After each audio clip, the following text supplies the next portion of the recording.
Back now to our top story. The nation's top counterterrorism official warning today about the growing threat from this terror group in Iraq. And just days ago, the King of Saudi Arabia said the same thing. But what is the Arab world doing to help fight these terrorists?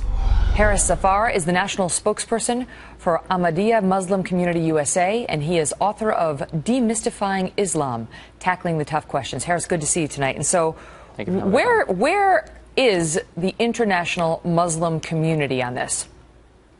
Well, you're absolutely right that there's been work done by Muslims around the world and Muslim nations, but there's not been enough that's been done. And the largest responsibility falls on the Muslim world for reining in the terror group like ISIS. Now, what we can't dismiss, however, is significant Muslim voices around the world that are calling out ISIS. So when you look at, for example, a significant voice like the Khalifa of Islam, His Holiness Mirza Masroor Ahmad, who commands a following of Muslims in over 206 countries around the world, where he has been repeatedly calling out ISIS. Now, him being not only a man of God, but being God's man on earth means following him leads to divine protection. And he has repeatedly called out ISIS not only for betraying the teachings of Islam, but for also killing innocent people and for leading others, especially youth, down a path of evil and cruelty. Okay, so we can't dismiss and forget Explain that. to the viewers how significant that is, because you look at the folks who are raising their hand to go in there and actually fight them, and I don't see one Muslim country in there. Not one. The UAE made a statement today, but who has actually come out and said, we will do it with you, America? Well, UAE should certainly be applauded, even though there's always concerns with the way they treat their own citizens. But there's two things I would say about that. First is that there have been several Muslim groups, Muslim organizations. You have like the OIC, the General Secretary, who had condemned ISIS, who leads over 57 countries.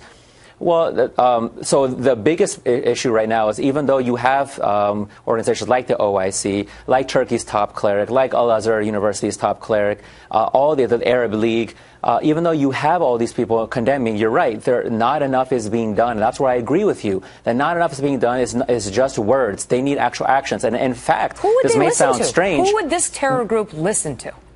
Oh, they're not going to listen to anyone, which is why when we look at the Quran, the Holy Quran, our Holy Scripture, commands Muslims in chapter 49 that it's their responsibility to rise up and stop groups like ISIS who cause chaos and destruction. So is the answer to bomb them? I mean, is that the answer then, that we have to bomb them?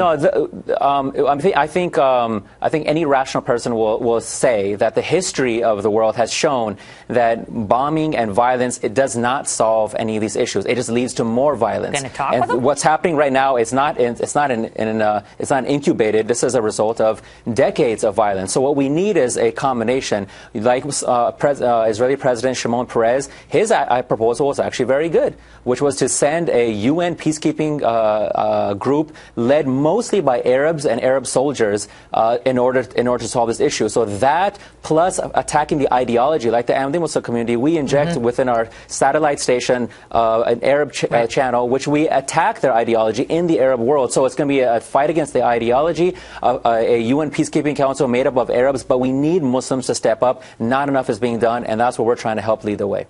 Harris, good to see you.